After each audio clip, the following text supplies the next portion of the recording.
Bien, vamos a revisar datos de lo insostenible que está el precio del pollo en Santa Cruz. El precio del productor es de 5 bolivianos. El precio del comerciante en realidad. Y producirlo sale 8 bolivianos con 50. Hay un margen de pérdida y le doy la bienvenida al ingeniero Ricardo Alandia de la Asociación Departamental de Avicultores. Ingeniero, ¿cómo le va? Buenos días. Buenos días, Alex. Un gusto acompañarlo. ¿Están en emergencia ustedes como sector? Bueno, de emergencia hemos pasado una crisis y hoy un desastre. Esa es la palabra. Estamos en un desastre porque recibir 5 bolivianos por kilo, cuando nos cuesta producir 8.50, significa una pérdida de más o menos 7 bolivianos por animal. Y tomando en cuenta que producimos casi 20 millones de pollos al mes en Bolivia, estamos hablando de pérdidas de alrededor de 140 millones de bolivianos. ¿Usted se va al mercado y ve pollo por todos lados, ingeniero? Sí, a 9 y 10 bolivianos. Y lo más raro es que a ese precio no hay mayor consumo. Eso nos dice que hay una recesión económica.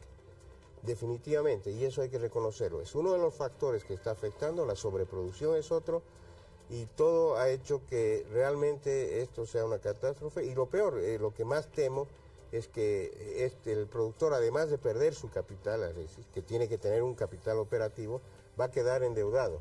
Y reactivar esto no va a ser fácil, va a requerir seguramente créditos en el futuro. Entonces, es un sector clave para la seguridad alimentaria. Hoy el pollo es de todos los días, ¿no es cierto? Entonces, creo yo que hay que tomar medidas.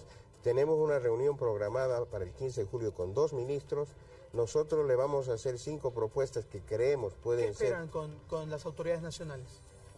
Hacer algo para salvar este sector, porque ellos deben tener seguramente alguna propuesta, la vamos a escuchar, pero nosotros, que somos los que conocemos el tema, le vamos a hacer 5 propuestas, porque no es cuestión solo de quejarse, hay que decirle esto quiero que hagas y así quiero que hagas, para que sea efectiva la ayuda, ¿no es cierto? Ingeniero, ¿y la situación en el país es la misma? No, definitivamente no. Hay una recesión económica y hay que reconocerlo. Hemos entrado en crisis y todos los sectores, no solamente el sector avícola. El precio del pollo en La Paz, en Cochabamba. Ah, no, es lo mismo, porque la gran producción está en Santa Cruz y Cochabamba. Claro, en Santa Cruz produce el 52% del pollo y el 60% del huevo que se consume en Bolivia. De una emergencia a una crisis, a un desastre. ¿Cómo fue yendo esto? Bueno, ya estamos más de 6 meses con precios bajos que no cubren el costo de producción. El costo de producción es 8.50. El avicultor debería recibir para trabajar y tener un pequeño margen como cualquier persona que trabaja, debería ser 10 bolivianos al productor, lo que significa un 13 bolivianos en el mercado. Pero eso no está pasando hace más de 6 meses. Por eso le decía, de una emergencia a una crisis y una crisis a un desastre. ¿Y esto puede significar el tema del riesgo de la carne de pollo? Claro. El riesgo de producción, el riesgo de que en caso de que un productor ya no genere recursos, no, ya no produzca, se pase a otro rubro. No, definitivamente no, porque la infraestructura está y solo sirve para eso.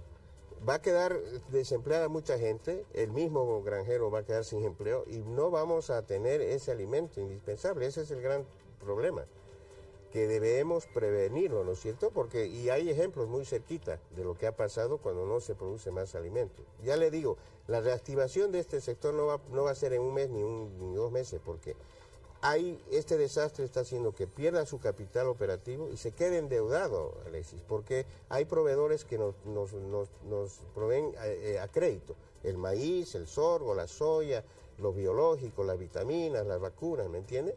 Entonces, vamos a crear ese otro problema con ese sector.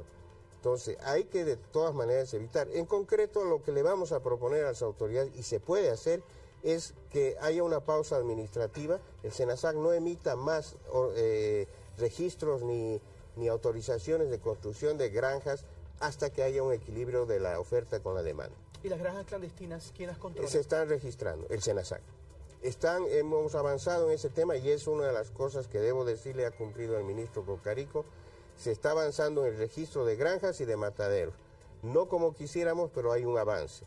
Ahora, ¿qué va a pasar, Alexis, con esas que no están registradas? Si está la infraestructura, van a terminar haciendo el registro. No sé si en 1 mes o 2 meses, porque no van a invertir para que eso se quede así. Entonces se van a registrar, a la larga va a volver el problema. Usted las que menciona son las que están en proyecto de iniciarse. Exactamente, porque Perfecto. Inclusive para construir un galpón debe ser autorizado por el SENASA, porque hay normas que cumplir en cuanto a orientación, distancia, y solo si el SENASA le autoriza, usted puede construir galpones para vehículos. Ingeniero Landia, finalizo con esta pregunta. ¿Qué pasa con el tema de exportaciones? Ya, ahí pasan dos cosas. Se nos ha presentado un trabajo que ha hecho el Ministerio de Desarrollo Rural, donde ha identificado muy cerca y de inmediato mercados en Perú, Ecuador, Panamá, Cuba y Perú, Ecuador, Panamá, Cuba y Venezuela. Ya, inmediatamente. Pero pasa que estamos al lado del primer exportador de pollo del mundo, no de Latinoamérica, del mundo, es Brasil. Entonces, tenemos que ser tan competitivos como ellos en precios. ¿Sabe cuánto es el precio de ellos para exportación? 4.50 bolivianos. ¿Cómo podemos llegar a eso? Siendo productivos en toda la cadena. ¿Cuál es el principal elemento para el costo de producción? Para nosotros el alimento es el 70% del costo. El alimento está en base al maíz. El maíz tiene que costar, en la Argentina y en Brasil, fíjese, cuesta $110 la tonelada. Acá nosotros la compramos en $200 la tonelada. ¿Y eso duplica el precio de la producción? No, pero siendo un 70%, sí casi duplica. Ahora, ¿sabe a cómo vende EMAPA? A 210. EMAPA depende de uno de los ministerios. No puede ser que le venda al productor más caro que el mercado. Cuando el nombre dice empresa de apoyo a la producción de alimentos, no dice empresa que perjudique al sector avícola. ¿Me entiende? Perfecto. Ingeniero, hicimos un contacto hace minutos atrás en el mercado Abasto. Sí. 9 bolivianos el kilo de pollo. Correcto. Y no hay mayor consumo. ¿Qué significa eso? No hay dinero. ¿No hay dinero? No hay dinero. En los bolsillos. En los bolsillos. Si es que comienza a escasear el precio del pollo, también nos cruzamos al frente del pasillo a preguntar el precio del kilo de carne de res. Son 35 bolivianos. Sí, señor. Y de primera 50. La de cerdo son 23, 25 bolivianos. Es un alimento primordial de pollo. De lejos es la carne más barata, la proteína más barata. Perfecto. Son las palabras del ingeniero Ricardo Alandia de la Asociación Departamental de Avicultores, justamente hablando de este tema importantísimo que tiene preocupado este sector. Ingeniero, gracias. Muchas gracias a ustedes. Un placer. Avanzamos con los temas, una pausa, ya volvemos con más para usted aquí en la Revista El Día.